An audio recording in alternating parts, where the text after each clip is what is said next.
Salut, bah, c'est Grenaz. Alors aujourd'hui on va faire encore un peu la clôture de la zone 1 dans le sens où on a eu une attaque de gallinacées sur nos radis, enfin sur la plate-bande pour être plus précis des radis et qu'on avait ici. Donc du coup bah, elles ont retourné la terre, voilà, donc c'est pas terrible. Donc, là où on avait mis un peu de paillage, elles sont venues aussi piétiner, retourner et tout type. Donc voilà, donc pour éviter qu'on ait trop de dégâts, on va renforcer encore un peu. Puis voilà, donc du coup on va, bon là on avait nos clôtures, nos superbes portes très fonctionnelles, hein, mine de rien. Donc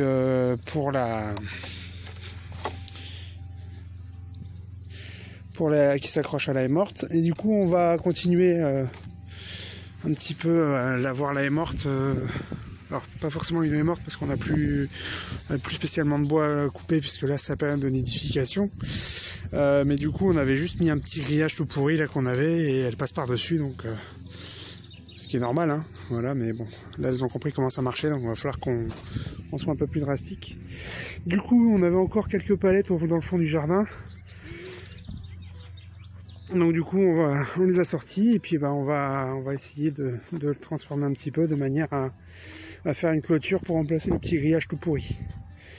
Voilà, donc là on va grafer l'espèce de petit grillage vert qu'on a là sur les palettes, et puis on va aller poser les palettes et puis on va essayer de faire en sorte de les fixer au sol. Alors pour les fixer au sol, je sais pas encore trop comment on va procéder. Est-ce qu'on va planter des piquets devant, derrière? Est-ce qu'on va, voilà, je sais pas encore, mais je vous tiens au courant. Donc finalement le petit grillage a disparu au profit d'une barrière, un grand grillage, une grosse barrière.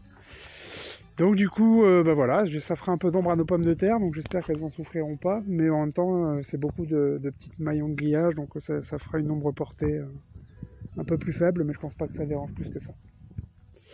Donc voilà, en tout cas les poules ne devraient pas passer par là, si elles passent c'est par ailleurs, sachant qu'il y a d'autres possibilités, hein, que ce soit la haie morte là-bas ou la haie morte qui est là, qui ne sert pas à grand chose, enfin voilà. Ouais.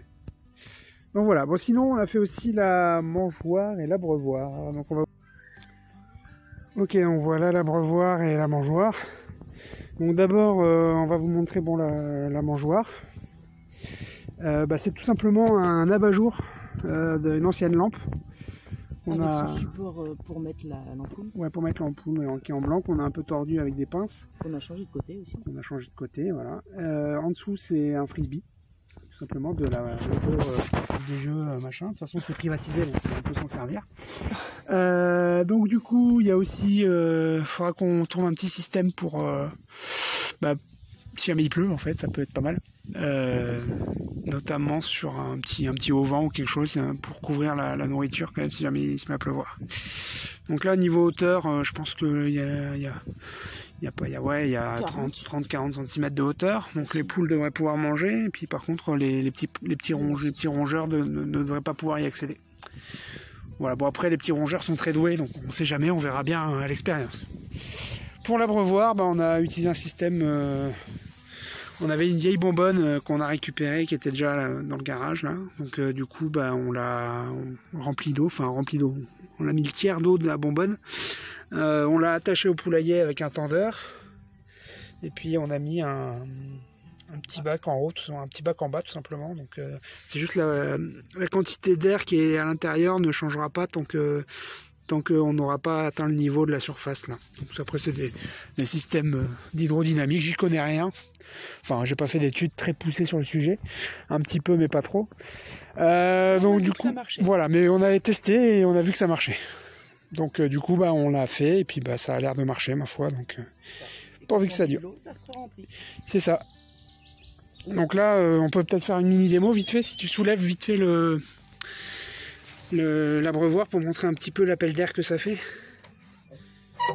Voilà, donc ça fait une grosse bulle d'air et l'air qui est mis dans la bonbonne, bah en fait c'est autant d'eau qui est propulsé dans l'abreuvoir. Donc au fur et à mesure que le niveau d'eau diminue, et bah du coup dans la partie basse, bah, ça diminue aussi dans la partie haute. Puis après ça, une fois que c'est vide, bah, il n'y a plus qu'à remplir et à recommencer. Alors la partie un peu chiante, c'est juste pour le remplir et le remettre en place. parce qu'en fait il faut un petit peu de manipulation et il y a moyen de s'en foutre un peu partout. C'est que de l'eau. Voilà, c'est que de l'eau, ça a jamais... je fais pas de pub pour Saint-Lambert, machin, j'y connais rien. Voilà, bah, c'était l'abreuvoir et la mangeoire, donc bon, avec ça on devrait être un peu plus, encore un peu plus autonome. Et Charlie il est content. Ouais. Ça y est, elles ont trouvé la mangeoire.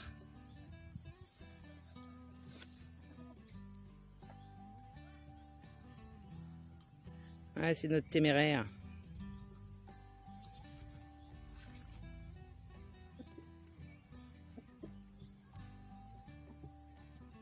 Bon, par contre, on n'a pas encore trouvé l'eau, mais bientôt.